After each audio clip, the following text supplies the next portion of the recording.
Hello friends, कैसे हैं? जय हिंद। इनसाइड ग्लोबल इंस्टीट्यूट में आपका स्वागत है। क्लास 10th, जैसा कि हम लोग बायोलॉजी पढ़ रहे हैं, बायोलॉजी में हम लोग क्लास 10th में हम लोगों ने इसके पहले जो चैप्टर कवर किया है वो कंट्रोल है, कोऑर्डिनेशन कवर किया है। उसके पहले वो लाइव प्रोसेसेस कवर किया है। अब हम लोग नेक्स्ट चैप्टर लेके चलते हैं, जिसको हमने कहा, जिस चैप्टर का नाम है हेरिडिटी, या इसको इनहेरिटेंस बोलते हैं, या इसको बोलते हैं ऑर्गेनिक इवोल्यूशन। क्या बोलते हैं? Organic evolution. आवाज़ क्लियर है? ठीक है, आवाज़ आ रही है? चलिए आगे देखते हैं। यानी कि हम लोग का जो चैप्टर है, जो थर्ड चैप्टर है, हालांकि थर्ड चैप्टर जो है रिप्रोडक्शन है, लेकिन हम लोग थर्ड में हम लोग हेरिडिटी को लेके चल रहे हैं, जिसमें ये चैप्टर दो पार्ट में डिवाइड है। ये दो पार्ट में इसको पढ़ेंगे हम लोग। एक हेरिडिटी वाला पार्ट है और दूसरा ऑर्गेनिक इवोल्यूशन वाला पार्ट है। तो पहले हम लोग देखते हैं हेरिडिटी के बारे में, है ना। हेरिडिटी कहिए या इसी को आप इनहेरिटेंस कहिए, बात एक ही है। हिंदी में बोलते हैं वंशागति, तो हिंदी आपको जानना नहीं है। हेरिडिटी या इनहेरिटेंस, और दूसरा पार्ट इसका पढ़ेंगे हम लोग ऑर्गेनिक इवोल्यूशन, है ना। इवोल्यूशन या ऑर्गेनिक इवोल्यूशन को देखेंगे, ठीक है। हाँ, आगे देखिए, तो हम शुरुआत करते हैं। तो बायोलॉजी की ऐसी ब्रांच जिसमें हम इनहेरिटेंस के बारे में पढ़ते हैं, उस बायोलॉजी की ब्रांच को हम जेनेटिक्स कहते हैं। क्या कहते हैं? जेनेटिक्स। यानी ऐसा कैरेक्टर जो जनरेशन टू जनरेशन ट्रांसफर हो रहा है, ऐसे कैरेक्टर को जेनेटिक कैरेक्टर या ट्रेट, कैरेक्टर को ट्रेट भी कहा जाता है, कैरेक्टर या ट्रेट कहेंगे। और इस प्रोसेस को हम हेरिडिटी या इनहेरिटेंस कहेंगे, और इस साइंस को जिसमें इसको डील करते हैं उसको हम जेनेटिक्स कहेंगे, ठीक है। तो जेनेटिक्स यानी स्टडी ऑफ इनहेरिटेंस, यानी इनहेरिटेंस ब्रांच के स्टडी को हम क्या बोलते हैं? जेनेटिक्स। और फादर ऑफ जेनेटिक्स कौन है? तो ग्रेगर जोहान मेंडल। कौन है? Gregor Johan Mendel. 1822 से लेके 1884 तक ये रहे, यानी 1822, यानी 1822 में इनका बर्थ हुआ और 1884 में ये डेथ कर गए, है ना। Father of experiment genetics, experimental genetics के फादर कौन है? टी.एच. मॉर्गन, जो 1866 यानी 1866 टू 1945 तक रहे। टर्म जेनेटिक्स के दिया बेटसन। कब दिया? 1905 में दिया। फादर ऑफ मॉडर्न जेनेटिक्स कौन है? बेटसन। देखिए यहाँ पे सवाल क्या पूछेगा, क्वेश्चन क्या पूछेगा, आपसे पूछेगा father of genetics Mendel, father of modern genetics Bateson, father of experimental T H. Morgan, father of human genetics A Garrod. किसने? ए गैरोड। और पूछेगा जेनेटिक्स वर्ड किसने दिया, टर्म किसने दिया? तो बेटसन ने दिया। किसने दिया? बेटसन ने दिया। अब देखिए यहाँ पे इनहेरिटेंस और हेरिडिटी में थोड़ा सा डिफरेंस है, लेकिन हम एक ही मान के चलते हैं। पर डिफरेंस देख ले, देखिए, transmission of character from parent to offspring, यानी कि फादर से मदर से, यानी पेरेंट से ऑफस्प्रिंग में कैरेक्टर का जाना क्या कहलाता है? इनहेरिटेंस। और हेरिडिटी क्या है? ब्रांच ऑफ जेनेटिक्स, ये जी कैपिटल होगा, branch of genetics related to passing of gene from one generation to another. लगभग बात सेम है, इसलिए हम इसको जो है हम सिमिलर रखते हैं, है ना, सिमिलर रखते हैं। हम कैरेक्टर को ट्रेट भी कहते हैं, ऐसा अभी हमने आपको बताया। अब ये तो बात हो गई। अब देखते हैं वेरिएशंस क्या होता है। वेरिएशन मतलब the difference in the characters among the individuals of the species is called variation. यानी स्पीसीज के बीच, जो इंडिविजुअल्स के बीच जो डिफरेंसेस है, उसी को हम क्या बोलते हैं? वेरिएशन बोलते हैं। Variation is necessary for organic evolution. Organic evolution के लिए वेरिएशन होना जरूरी है, यानी कि जीवों में जो डेवलपमेंट हो रहे हैं, जो विकास हो रहे हैं, जो क्रमिक सीक्वेंसली जो सडन धीरे धीरे या अचानक जो चेंज हो रहे हैं, जो धीरे धीरे चेंज हो रहे हैं, उनके चेंज होने की वजह से वेरिएशन आ रहे हैं। और वेरिएशन आने से क्या हो रहा है? ऑर्गेनिक इवोल्यूशन हो रहा है, जो इसी चैप्टर का दूसरा पार्ट है, उसको हम देखेंगे। The great advantage of variation to species is the increase the chance of survival in changing environment. Environment के चेंज होने से उनमें जो चांस ज्यादा बढ़ जा रहा है सर्वाइवल का, इसलिए इंडिविजुअल्स में वेरिएशन होना चाहिए, ठीक है। अब टी.एच. मॉर्गन के बारे में देखें तो टी.एच. मॉर्गन को थॉमस एंड मॉर्गन बोलते हैं। 25 सितंबर 1866 में ये इनका बर्थ हुआ था। 4 दिसंबर 1945 में डेथ हो गया था इनका। ये अमेरिकन थे। इन्होंने अपना वर्क ड्रोसोफिला पे किया था, जिसको फ्रूट फ्लाई बोलते हैं। एक कीट है ये, इंसेक्ट है ये। और इनको फादर ऑफ एक्सपेरिमेंटल जेनेटिक्स कहा जाता है। इन्होंने लिंकेज का कॉन्सेप्ट दिया, इन्होंने क्रॉसिंग ओवर कॉन्सेप्ट दिया, इन्होंने लिंकेज मैप का कॉन्सेप्ट दिया और इन्होंने एक्सपेरिमेंटल वेरिफिकेशन किया chromosomal theory of inheritance of Drosophila पर, यानी इन्होंने अपना एक्सपेरिमेंट ड्रोसोफिला पे किया। जैसे मेंडल ने अपना एक्सपेरिमेंट पाइसम सटाइवम यानी पी यानी मटर पे किया, वैसे इन्होंने अपना जो है जो एक्सपेरिमेंट किया था वो किस पे किया था, वो जो है ड्रोसोफिला पे किया था, जो एक प्रकार का इंसेक्ट है। अगर आपसे पूछता है क्रोमोसोमल थ्योरी ऑफ इनहेरिटेंस तो आप बोलेंगे सटन और बावेरी।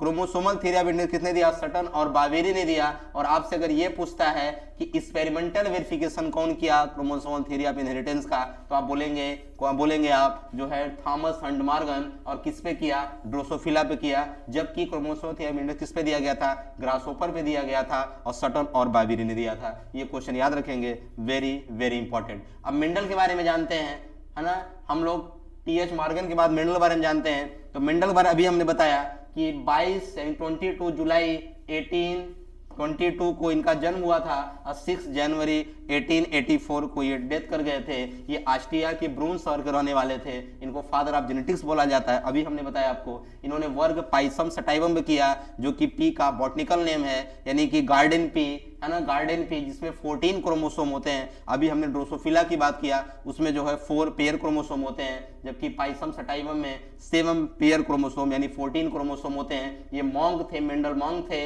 इन्होंने एक्सपेरिमेंट जो किया था उस एक्सपेरिमेंट का नाम है हाइब्रिडाइजेशन एक्सपेरिमेंट। Very important. ये एक्सपेरिमेंट 7 ईयर तक चला था, जो 1856 टू 63 तक चला था ये एक्सपेरिमेंट, 7 ईयर तक। इन्होंने जो अपना आइडिया पब्लिश किया था, आपको यहां बता दें कि मेंडल जो है एक मैथमेटिशियन थे, यानी एक गणितज्ञ थे। जैसा कि हम आपको नहीं बता पाए, यहाँ लिखा नहीं, लेकिन आप जानते रहिए कि मेंडल एक मैथमेटिशियन थे। इन्होंने जो भी एक्सपेरिमेंट किए वो बायोलॉजी पे किए और थोड़ा सा मैथमेटिकल एक्सपेरिमेंट किया था इन्होंने, तो लोगों का इस पर ध्यान नहीं जा रहा था। जो भी मेंडल की डिस्कवरी रही है, जो भी मेंडल ने बताया है, वो मेंडल के मरने के पश्चात, यानी मेंडल के मरने के बाद 3 scientist, Carl Correns, Hugo de Vries और टीसर मैक, ये तीनों वैज्ञानिक ने मेंडल के लॉ को रीडिस्कवर किया।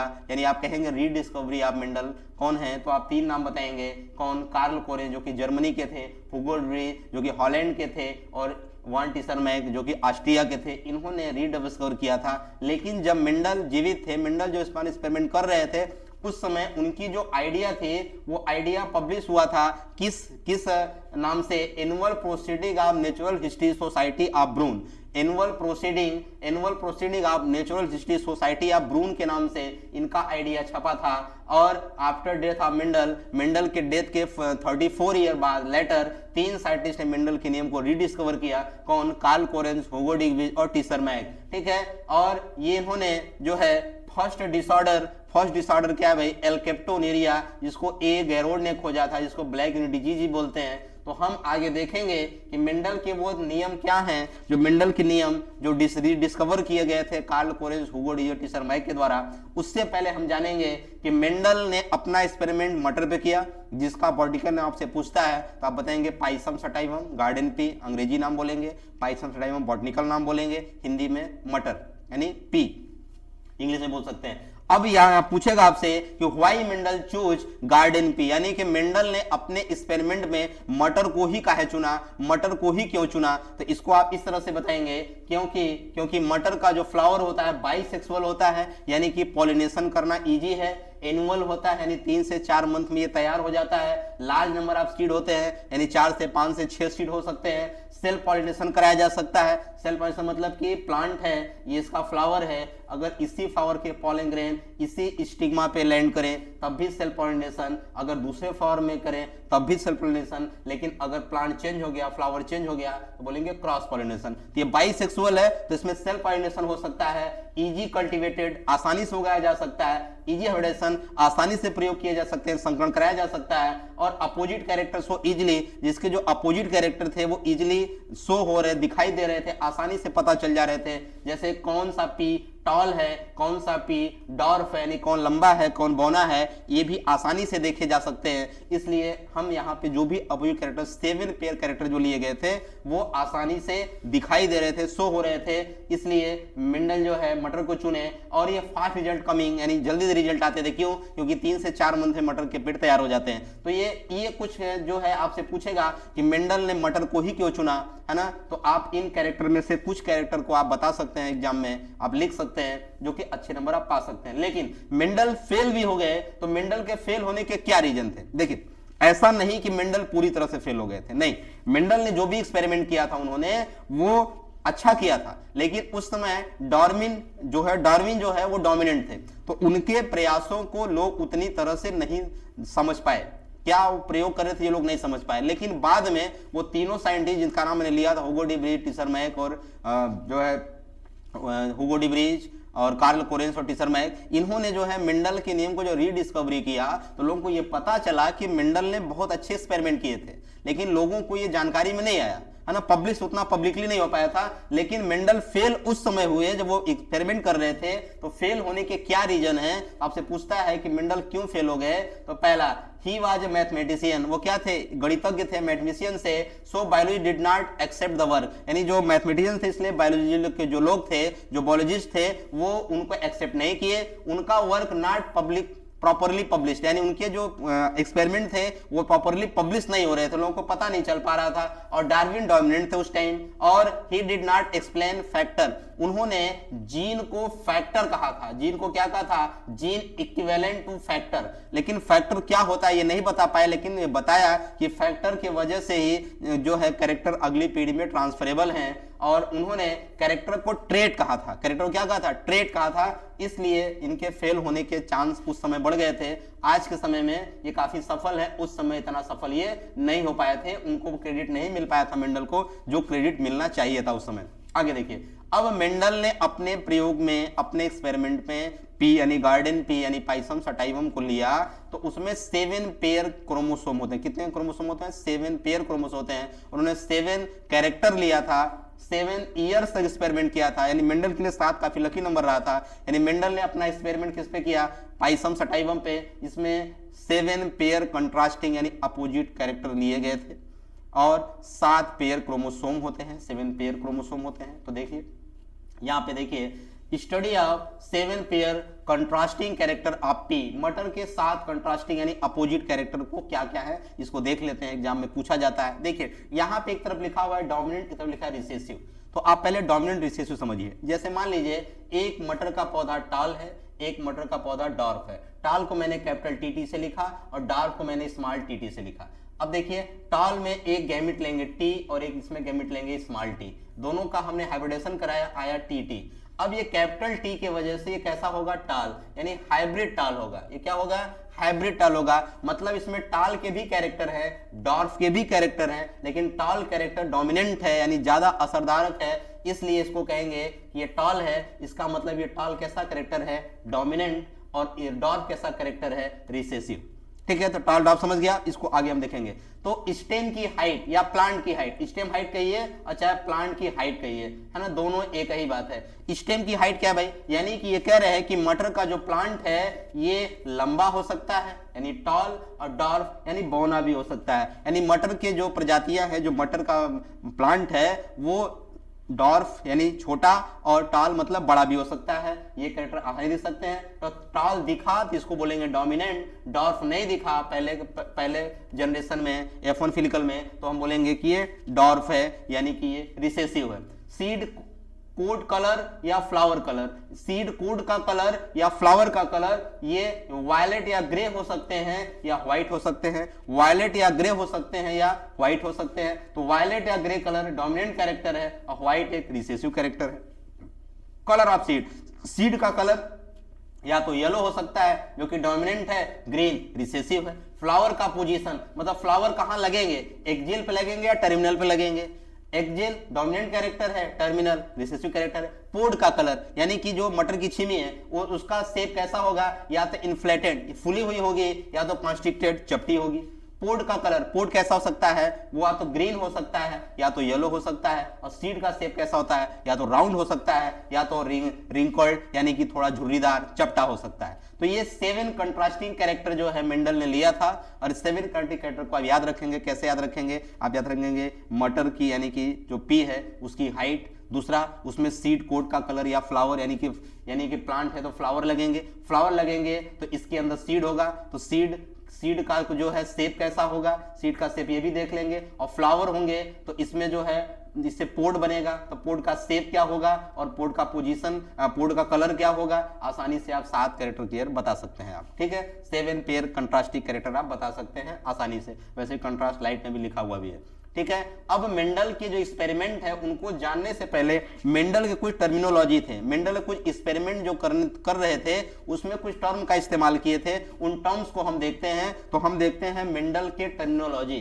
तो पहला क्रोमोसोम, तो आप जानते हैं क्रोमोसोम क्या होता है, एक थ्रेड लाइक स्ट्रक्चर है जो न्यूक्लियस ऑफ सेल में प्रेजेंट है। जैसे ये सेल है, सेल के अंदर ये क्या है, न्यूक्लियस है, इस न्यूक्लियस में क्या है, क्रोमैटिन है, यही क्रोमैटिन सिकुड़े क्या बनाते हैं, क्रोमोसोम बनाते हैं। तो कह रहा है कि ये थ्रेड लाइक स्ट्रक्चर है और जो कहां प्रेजेंट है, इन न्यूक्लियस से प्रेजेंट है और form DNA which carries the gene, और ये क्या है, ये डीएनए के ही पार्ट हैं, ये डीएनए से ही बने हैं और जो क्या कैरी करते हैं, जीन कैरी करते हैं। यानी इसे हम क्रोमोसोम को ऐसे बना दें, ये क्रोमोसोम है इसके अंदर क्या है, डीएनए है, इसमें क्या पाए जा रहे हैं, जीन पाए जा रहे हैं, ठीक है। तो इन्होंने ये बताया जीन क्या भाई, मेंडल के हिसाब से जो जीन है उसी को फैक्टर कहा गया, जीन को ही क्या कहा गया, मेंडल के हिसाब से फैक्टर, आज के हिसाब से जो है जीन की खोज जोहानसन ने किया था, जीन का डिस्कवरी कौन किया था, जोहानसन ने किया था, वही जीन जिसे कि मेंडल के टाइम मेंडल ने फैक्टर कहा था। और ये प्रेजेंट ऑन क्रोमोसोम, यानी कहां प्रेजेंट है,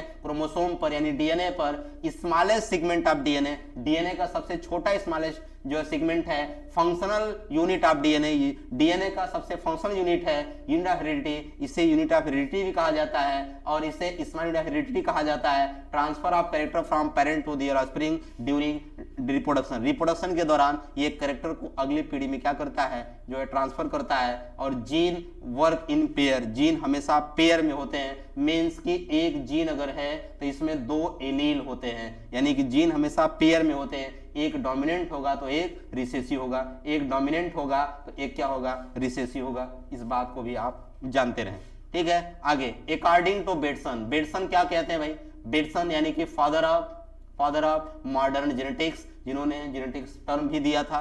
तो बेटसन कहते हैं, बेटसन के हिसाब से जो टर्म जो है मीनिंग जो है, उनका कहना था कि अगर ये जीन है, इस जीन के 3 पार्ट हैं, एक को बोलते हैं रिकॉन, एक को बोलते हैं म्यूटॉन, एक को बोलते हैं सिस्ट्रॉन। जो सिस्ट्रॉन है उसको बोलते हैं कि ये डीएनए का यूनिट है, यानी फंक्शनल यूनिट है, यानी कि डीएनए का फंक्शनल यूनिट कौन है, सिस्ट्रॉन, और म्यूटेशन की यूनिट है म्यूटॉन, और रिकॉम्बिनेशन की यूनिट है रिकॉन। तो सिस्ट्रॉन सबसे बड़ा, उसके बाद म्यूटॉन उससे छोटा, सिस्ट्रॉन सबसे बड़ा, म्यूटॉन उससे छोटा, रिकॉन सबसे छोटा। सिस्ट्रॉन फंक्शनल यूनिट है, म्यूटॉन जो है म्यूटेशन यूनिट है, रिकॉन रिकॉम्बिनेशन यूनिट है। वेरी वेरी इंपॉर्टेंट, आप याद रखेंगे। यानी जीन के 3 पार्ट हैं, जो जीन मेंडल के हिसाब से वो जीन क्या है, फैक्टर है ना, जीन क्या है, फैक्टर है। देखिए यहाँ लिखा है cistron, muton, recon on the basis of size, ठीक है। On the gene has 2 allele, एक जीन में कितने एलील होते हैं, 2 एलील होते हैं। अब एलील के बारे में पढ़ लेते हैं। तो एलील को क्या कहा जाता है, एलील को एलीलोमार भी कहा जाता है, alternative form of the same gene which are present in same loci in homologous chromosome, यानी होमोलॉगस क्रोमोसोम के सेम लोकाई पर जो अल्टरनेटिव फॉर्म पाए जाते हैं जीन को, उसी को हम क्या बोलते हैं, एलील बोलते हैं। यानी कि एक जीन में कितने एलील होते हैं, 2 एलील होते हैं जो अल्टरनेट होते हैं, अपोजिट कैरेक्टर रखते हैं। 1 जीन हैज 2 एलील, एलील शब्द कौन दिया, वर्ड कौन दिया, कौन खोजा, बेटसन ने। एलील डोमिनेंट हो सकता है, रिसेसिव हो सकता है, allele homozygous dominant, homozygous recessive हो सकते हैं, और हेट्रोजाइगस डोमिनेंट भी हो सकते हैं। हेट्रो मतलब दोनों अलग अलग हो, होमो मतलब दोनों समान हो, दोनों समान है।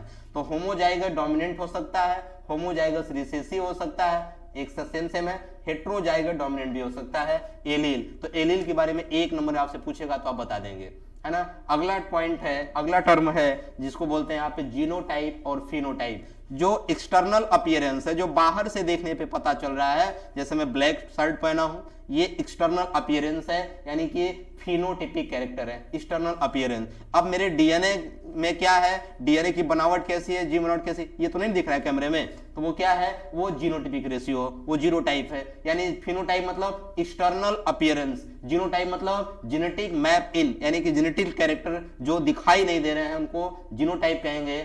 जोहानसन ने भी फिनोटाइप बताया, जोहानसन ने ही जीनोटाइप को बताया, जैसे लंबा और बौना, है ना, यानी कि जो पी है, मटर है, उसकी लंबाई, उसका डॉर्फनेस यानी कि लंबा है कि बौना है, टॉल है कि डॉर्फ है, ये हम बाहर से देख के पता लगा लेंगे, तो ये फिनोटाइप है। लेकिन टी ये क्या है, ये क्या है भाई, ये होमोजाइगस कंडीशन में है, मतलब एक ही जैसा है, और ये टाल को बता रहा है। ये टी ये हेट्रोजाइगस है, ये भी टाल को बता रहा है, लेकिन ये हाइब्रिड टाल है, तो ये तो जीनोटिकली है, जीनोटिपिकली बता सकते हैं, फिनोटिकली तो ऐसे नहीं बता सकते हैं कि लंबा है तो कैसा लंबा, डोमिनेंट है कि रिसेसिव, ये तो नहीं बता सकते, लेकिन जीनोटिपिकली बता सकते हैं ना। लिखा हुआ है the characteristics which are visible in organism are called phenotypic, यानी कि ऐसा कैरेक्टर जो विजिबल हो, जो दिखाई पड़ता हो, उसको हम फिनोटिपिक बोलते हैं। यानी फिजिकल कैरेक्टर जो बाहर से फिजिकल दिखाई दे रहा है, इसको हम क्या बोलते हैं, जीनोटाइप बोलते हैं, है ना। जैसे हमने लिखा कि जीनोटाइप क्या है भाई, जीनोटाइप का मतलब यहाँ देखिए उल्टा लिखा गया है ना, यहाँ अच्छा से लिखा हुआ है, जीनोटाइप का मतलब टीटी या टीटी, यानी जबकि टाल क्या है, फिनोटाइप, यानी हमने लंबा लिख दिया, टाल लिख दिया, ये फिनोटाइप हो गया, लेकिन हमने टीटी करके लिख दिया तो क्या जीनोटाइप हो गया। इससे पता चल रहा है, बाहर से नहीं पता चल रहा है, ठीक है। अब यहाँ पे genotype show the genetic construction of an organism, genotype is the description of gene present on organism, और genotype is always pair character या letter such as T, small T, capital T, यानी कि हमेशा पेयर में लिखे जाते हैं। जो जेनेटिकली मैप है, जो जीन के अंदर प्रेजेंट है, क्रोमोसोम के अंदर प्रेजेंट है, उसे हम जीनोटाइप बोलते हैं। जो बाहर से दिख जाए वो फिनोटाइप है। ये दो बात हमने समझ लिया। आगे देखते हैं, देखिए यहाँ पे जैसे हमने लिखा टी और टी, ये टॉल है, स्मॉल टी जो कि डॉर्फ है, इनसे हमने एक गैमेट लिया टी, इनसे एक गैमेट लिया टी, दोनों का पर्लेशन कराया, यानी दोनों का जो है हाइब्रिडेशन कराया, और इस बार टी, तो हम लिखते हैं F1, यानी F1 मतलब फर्स्ट जनरेशन, इसको शुद्ध रूप से बोला जाता है फर्स्ट फिलियल या सेकेंड फिलियल या फर्स्ट जनरेशन या सेकेंड जनरेशन, ऐसे लिखते हैं, F1 F2 करके लिखते हैं। ये F1 है, अगर इसी का इसी में क्रॉस कर दिया जाएगा तो ये जो कैरेक्टर आएंगे टी, यहाँ से भी टी, यहाँ से टी और यहाँ से टी, इसको बोलेंगे F2 कैरेक्टर है, यानी F2 फिलियल। देखिए लिखा हुआ है व्हेन टू पेरेंट्स क्रॉस या ब्रीड, दो पेरेंट क्रॉस है to produce progeny offspring, then their progeny is called first filial generation या F1 जनरेशन, यानी हमने F1 लिख दिया। और when the first generation F1 is progeny cross among the themselves, खुद से यानी self pollination, produce the second generation progeny, then the progeny is called second filial generation या सेकंड जनरेशन F2 जनरेशन, आराम से बता सकते हैं। तो फर्स्ट जनरेशन समझ गए। हाइब्रिड क्या होता है, हाइब्रिड का मतलब new form of plant resulting from the cross या breed of different variation of plant is called hybrid. तो हमने क्या किया, यहाँ पे टाल लिया, डॉर्फ लिया, तो हमने इसका क्या किया, हाइब्रिड दो किया, यानी क्रॉस किया मतलब हाइब्रिड किया। मोनो हाइब्रिड क्रॉस मतलब कैरेक्टर एक पेयर लेंगे तो मोनो हाइब्रिड, दो कैरेक्टर लेंगे डाई हाइब्रिड, तीन कैरेक्टर लेंगे नहीं तीन पेयर कैरेक्टर लेंगे तो ट्राई हाइब्रिड। जैसे देखिए लिखा हुआ है वन पेयर कैरेक्टर या cross involving one character. One character मतलब कि जैसे टॉल है और इसका ठीक उल्टा क्या है, डॉर्फ है, तो वन पेयर हुआ ना, यानी वन पेयर कैरेक्टर लेंगे तो monohybrid, two pair character लेंगे तो डाई हाइब्रिड, थ्री पेयर लेंगे तो ट्राई हाइब्रिड, है ना। कोई दिक्कत यहां तक, कोई दिक्कत नहीं, आगे बढ़ते हैं। देखिए यहाँ पे कुछ और टर्म उन्होंने बताया था क्या, जैसे होमोजाइगोटिक, हेट्रोजाइगोटिक। होमो मतलब सेम हो, जैसे देखिए आर होमो मतलब सेम, हो मतलब समान, दोनों एक जैसे हैं, आर होमोजाइगस है। लेकिन ये होमोजाइगस डोमिनेंट है, ये होमोजाइगस रिसेसिव है। लेकिन अगर इसको हम ऐसे लिख दें तो ये होमो यानी हेट्रोजाइगस है, ये हेट्रोजाइगस डोमिनेंट है। देखिए यहाँ पे लिखा हुआ है आर, ये होमोजाइगोटिक है। बेटसन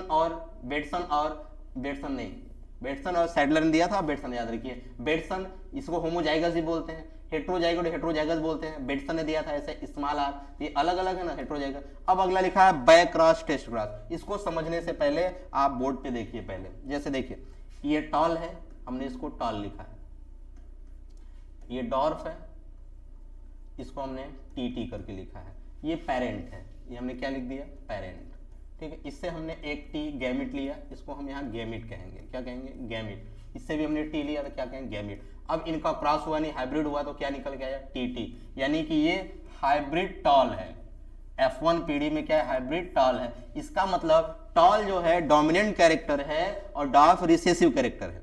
तो अगर हम F1 का क्रॉस चाहे डोमिनेंट में कराएं और चाहे रिसेसिव में कराएं, इसको हम बोलेंगे बैक क्रॉस। क्या बोलेंगे, बैक क्रॉस। लेकिन अगर हम कह रहे हैं कि केवल F1 का केवल हम डॉर्फ में करा रहे हैं, इसको बोलते हैं टेस्ट क्रॉस। क्या बोलते हैं, टेस्ट क्रॉस। यानी कि चाहे डोमिनेंट में हो और चाहे रिसेसिव में हो, हम बोलेंगे बैक क्रॉस। लेकिन केवल अगर हम डॉर्फ में यानी कि हम रिसेसिव में करा रहे हैं क्रॉस, तो हम बोलेंगे टेस्ट क्रॉस। यानी कह सकते हैं कि all test cross is back cross, but all back cross is not test cross. देखिए यहाँ पे लिखा हुआ है, यहाँ पे देखिए लिखा हुआ है बैक क्रॉस मतलब F1 पेरेंट, F1 का किससे क्रॉस, पेरेंट, चाहे डोमिनेंट हो चाहे रिसेसिव, चाहे डोमिनेंट हो चाहे रिसेसिव, इनका क्रॉस क्या कहा जाएगा, हम बैक क्रॉस बोलेंगे। यानी पर्पज क्या है, ऐसा करने का पर्पज क्या है, improve the quality of breed की क्वालिटी बढ़ाना। मीन्स ये है, डेट इज, इसका क्या मीन्स निकल रहा है कि F1 का डोमिनेंट पेरेंट के साथ क्रॉस कराना तब भी बैक क्रॉस, और F1 का रिसेसिव के साथ कराना तब भी बैक क्रॉस है, लेकिन उसको टेस्ट क्रॉस भी कहेंगे। इसलिए तो कह रहे हैं कि all test cross is back cross, but all back cross is not test cross. समझ गए। और यहाँ पे देखिए लिखा है all test cross are back cross but all back cross is not test cross. यही तो मैं बोल रहा हूं आपको, यानी test cross is a type of back cross. Test cross एक बैक क्रॉस का क्या है, एक टाइप है। ठीक है, आगे अब मेंडल के लॉ देखते हैं। मेंडल के हम कुछ पॉइंट देख लिए, टर्मिनोलॉजी देख लिए। अब हम मेंडल के जो है लॉ को पढ़ते हैं, मेंडल के लॉ को पढ़ते हैं। मेंडल के लॉ क्या है भाई, तो देखिए मेंडल के लॉ जो है वो क्या क्या है ये समझिए। मेंडल के लॉ यानी rules of inheritance of trait. Mendel के लॉ क्या है, मेंडल के 3 लॉ है, law of dominance, law of segregation, law of independent assortment. यानी law of dominance, law of segregation या प्योरिटी ऑफ गैमेट बोलते हैं इसको, और लॉ ऑफ इंडिपेंडेंट असॉर्टमेंट। तो मेंडल कितने लॉ हैं, 3 लॉ हैं, law of dominance, law of segregation, law of independent assortment. Mendel के 3 लॉ हैं। देखिए पहले हम मोनो हाइब्रिड क्रॉस देखते हैं, फिर डाई हाइब्रिड देखेंगे, उसके बाद फिर हम देखेंगे कि मेंडल के ये जो लॉ है डोमिनेंट और सिग्रीगेशन असॉर्टमेंट, ये लॉ किस क्रॉस पे आधारित है, मोनो हाइब्रिड पे कि डाई हाइब्रिड पे। तो देखिए अभी हमने आपको बताया कि एक पेयर कैरेक्टर से क्रॉस कराएंगे तो मोनो हाइब्रिड, 2 पेयर से कराएंगे तो डाई हाइब्रिड, 3 पेयर से कराएंगे ट्राई हाइब्रिड। तो हमको हाइब्रिड नहीं पढ़ना है, मोनो डाई पढ़ना है। तो मोनो हाइब्रिड का मतलब cross involving only one pair of contrasting यानी अपोजिट कैरेक्टर। यानी कि हमने टी लिया तो एक कैसा लिया, एक हमने टॉल लिया है और एक हमने जो है डॉर्फ लिया है, तो अपोजिट हुए कि नहीं हुए ना। तो यानी कि हम यहाँ पे पेरेंट के फिनोटाइपिक कैरेक्टर लिए हैं, एक प्योर टॉल लिया है टीटी का, एक प्योर डॉर्फ लिया है स्मॉल टीटी का। अब हमने क्या किया, हमने गैमेट बनाया। इस चीज को हम ऐसे लिख देते हैं, हमने गैमेट बनाया, ये पेरेंट का हमने गैमेट, हमको हमने बोला था पेरेंट है, ये पेरेंट है, ये इसका गैमेट है, यानी इसमें एक टी, इसका एक गैमेट, स्मॉल टी क्रॉस हुआ टी और टी। तो हमने एक पेयर कैरेक्टर लिया तो इस तरह से आया। यानी कि अगर ये हम मान लेते हैं कि मटर का पॉलन ग्रेन है, तो हम उसको बोलेंगे स्पर्मेटोजेनेसिस। क्या बोलेंगे, स्पर्मेटोजेनेसिस। और यानी कि अगर हमने फैक्टर लिया, फैक्टर मतलब कि हमने इससे 2T से ये बनाया गैमेट, इसको बोलेंगे गैमेट फॉर्मेशन मतलब गैमेटोजेनेसिस। और अगर यहाँ पे हम कह रहे हैं कि हम पॉलन ग्रेन ले रहे हैं मतलब मेल पार्ट है तो स्पर्मेटोजेनेसिस, अगर फीमेल पार्ट ले रहे हैं तो बोलेंगे ओजेनेसिस। ठीक है, अब यहाँ पे फर्टिलाइजेशन क्या हो रहा है, फर्टिलाइजेशन किसका, टी और टी का पहले जनरेशन में, जो कैसे आएंगे यहाँ पे हमने लिखा, यहाँ पे हम देखें तो यहाँ पे इसको इस तरह समझिए, हम एक साथ बना दे रहे हैं, यहाँ पे फिर से बना दे रहे हैं, देखिए कैसे है ना, आप एक साथ समझिए। देखिए यहाँ पे टॉल लिया गया, ये टॉल है, यहाँ पे स्मॉल यानी कि ये डॉर्फ है। ठीक है, इसको हम पेरेंट बोलेंगे। ठीक है, अब इसको लिखेंगे, मैंने यहाँ बना नहीं हुआ है, हम इसको बना दे रहे हैं। यहाँ पे टी यानी एक गैमेट लिया तो एक गैमेट को यहाँ बोलेंगे कैपिटल टी, इसको गोला में बनाएंगे, स्मॉल टी लिया, टी को मिलाया, टी हो गया। अब ये इसको हम क्या बोलेंगे, हाइब्रिड टॉल। क्या बोलेंगे, टॉल। इसकी हम सेल्फिंग कराएंगे, मतलब जो है उसी का उसी में क्रॉस करा देंगे। इसको 2 तरीके से करेंगे, या तो इसको ऐसे टी का टी में कराइए तो टी, इस टी का इस टी में कराइए टी, इस टी का इस टी में कराइए टी, इस टी का इस टी में कराइए टी टी। देखिए ये प्योर टाल है, ये हाइब्रिड टाल है, और ये प्योर डॉर्फ है। कैपिटल टी दोनों है तो मतलब टाल, प्योर टाल। ये हाइब्रिड है, ये हाइब्रिड टाल है ना, ये हाइब्रिड टाल। यानी कि इसमें फिनोटिपिक रेशियो कितना आया, फिनोटिपिक रेशियो कितना आया, तो इसमें देखिए टॉल कैटो है, टॉल कैटो है 1 2 3, कितने टॉल है 1 2 3, तो टॉल कितने हैं 3, और डॉर्फ कितने हैं तो 1, तो इनका फिनोटिपिक रेशियो कितना आया 3 1 का। तो यानी कि 3 1 का रेशियो आया। अगर हम इसी को इस तरह से करें, अगर हम इस तरह समझें अगर, तो इसमें देखिए प्योर टाल कैटो है, प्योर टाल कैटो है तो 1 ठो, हाइब्रिड टाल कैटो है तो 2 ठो है, और प्योर डार्क कैटो है तो 1 ठो है। तो इसका जीनोटिपिक रेशियो कितना आएगा 1:2:1। तो फिनोटिपिक रेशियो 3 1 का, और जीनोटिपिक रेशियो जो है वो आएगा 1 2 1 का। तो इस तरीके से हम ये समझ लेंगे कि मोनो हाइब्रिड क्रॉस में फिनोटिपिक रेशियो 3 1 का आता है, जीनोटिपिक रेशियो जो है वो 1:2:1 का आता है। इसको हम इस तरह से भी कर सकते हैं, इस तरह से भी कर सकते हैं इसको। हेलो हाँ सर। जी, शिवा से बात करिए। अच्छा, हेलो पापा। हाँ, पापा लेने आ जाइए। क्यों गाड़ी नहीं आएगी क्या? हाँ नहीं, वो 9 बजे तक आएगी। अच्छा,